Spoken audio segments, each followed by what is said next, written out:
friends, Leigh Brown here. Welcome back to My Kitchen, My Rules. And I know why you're tuning in right now. It's because you need some sweets and some good stuff for the holidays or whenever. So I'm going to give y'all today the easiest pie you'll ever make. It's my dad's favorite, so he's all excited that I had to make a test kitchen version for y'all before Thanksgiving gets here and Christmas and his birthday, because you know it's healthy and stuff. And this is called Impossible Pie, also known as coconut pie.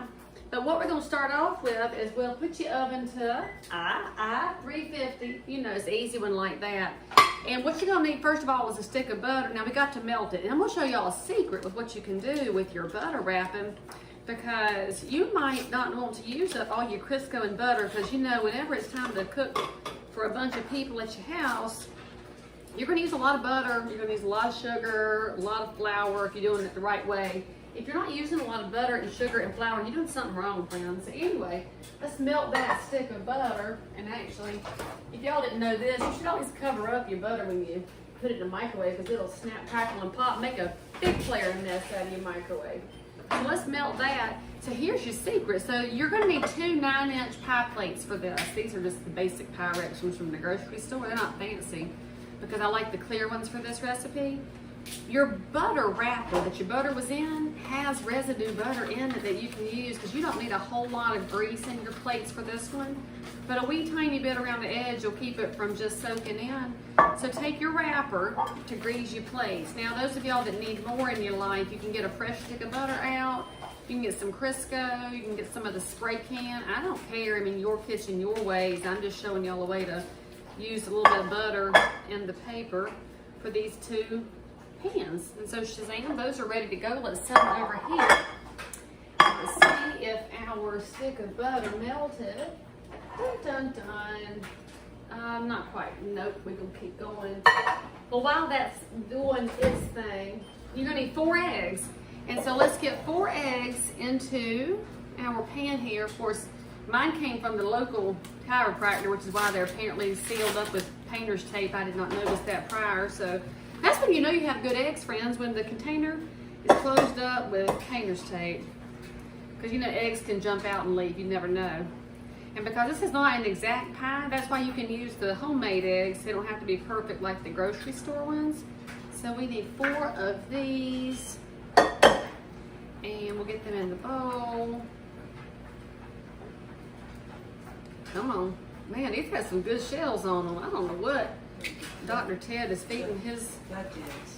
Oh, these are the duck eggs? Yeah. Well, we're going to have a fancy pie then with duck eggs in it. No wonder these shells are so thick and helpful. Yeah, if they're thick. I guess you're going to hear my mother in the background, y'all.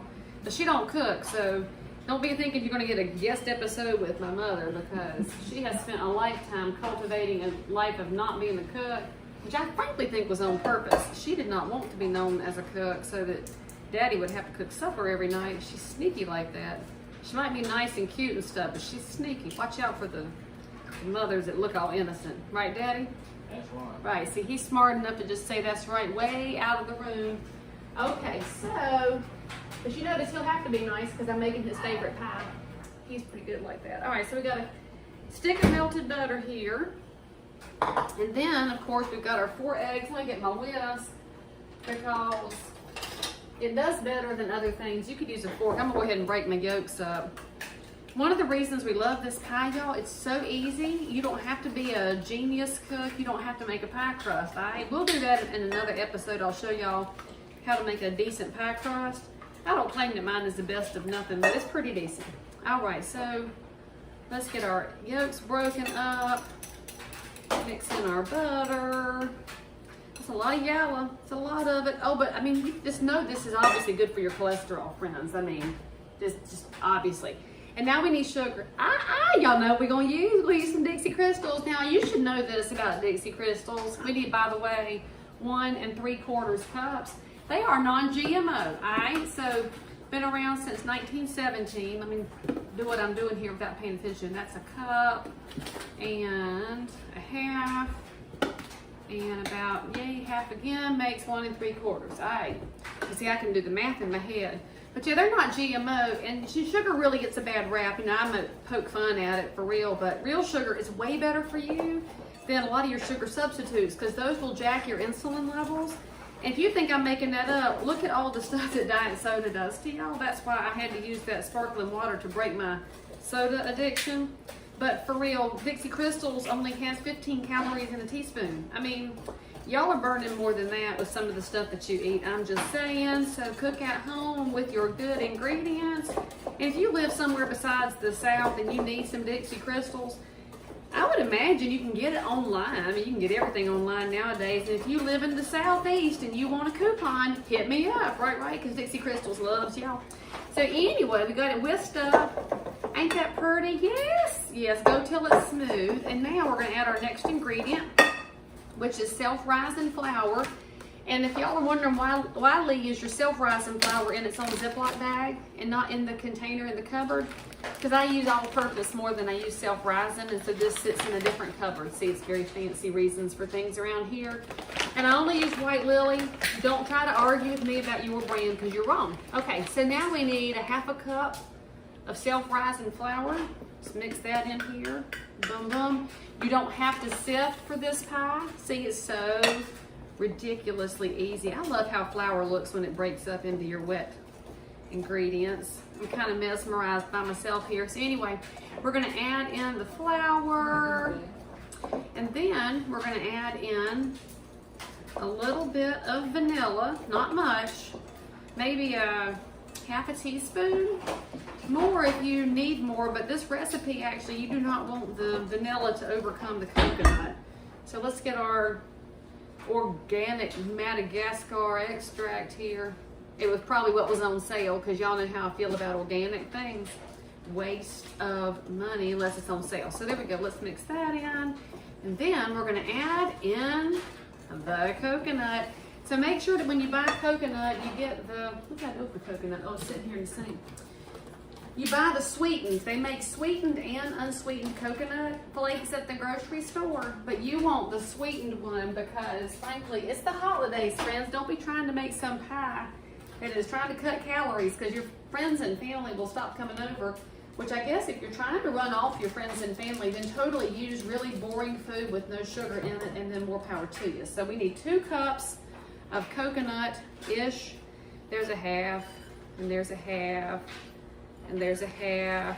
Again, this is not an exact science here. I mean, you're going to use as much as you need, which frankly, it's about a half a bag. I don't know why I'm even bothering to use my measuring cup, but you know, I try to be fancy for this, you know, program, since y'all like to look at it. That's good. Let's put a little more in there. That's not enough, frankly. I need more. Maybe that's 2.5 cups. I don't know. Ish. Look, we're going to ish it on this one. There's your coconut. And now mix that in. Because it's sweetened, there could be some lumps. Break up the lumps. And even if you like lumpy gravy for your mashed potatoes, don't do lumpy pie because it's kind of weird. So let's get that kind of mixed in. And it's the sweetener that holds it together. But y'all know coconut's got fiber, so this is so healthy. And now we need a little bit of milk. So I'm using 1% because that's what we drink at this house. And get my measuring cup here. You're gonna need 2 cups of milk. So that's why I'm using my 2-cup measuring one here. What? It's also a good chance for your kids to learn math, y'all. If they don't know yet cups and pints and ounces, I mean, maybe they're Canadian. If y'all are Canadian, I know y'all don't use these measures and you think I'm quaint, but for those of y'all with American kids, teach them how to make this stuff. This is a really easy one for your kids to make, for real. And then they will be learning math and home ec and feeding you at the same time. And there is no reason not to teach them how to be sufficient, y'all. Teach your children how to be self-sufficient. And then you're thinking, Leigh Brown, where are your kids at? Look, they've been helping me in the kitchen for a long time. One more than the other one, but they both are at least able to keep themselves alive. Okay, so once we get the milk in here and we get it blended in where we don't have any giant chunks. There's another giant chunk. Break that up. All right, oven's about hot. See, that's it, y'all. That's your only ingredients. We're gonna put half of it in one pie plate and half in the other. Just know that when you put these in your pie plates, that coconut is gonna try to hold out till the end. So make sure that you get it divided up well. And then we're gonna throw it in the oven. And this cooks for an hour-ish. Basically, you're watching it until the center gets firmed up and stops jiggling, because this is unlike your pound cake where you want to leave a nice sad streak in it. This one, you really want to make sure it's cooked, since you got a whole bunch of duck eggs in it this time. See, we're making duck impossible pie. This might be the first time I've made it with duck eggs, so let's see how that works out. So you see how all my coconut's hanging out till the end? We'll get it divvied up good here. And see, you're gonna have 2 pies ready to roll for your holiday extravaganza, whether it's Thanksgiving or Christmas or it's Valentine's Day. I don't know what y'all celebrate, but this is so good, y'all. You'll be loving me for it. All right, we're gonna put it in the oven, cook it for an hour, and I'll show you what it looks like when it comes out. So check it out. You get 2 beautiful pies that look just like this. So you're gonna have that nice golden top to it. And so seriously, enjoy the rest of your holiday season and eat the heck out of some good food. I'll see you next time.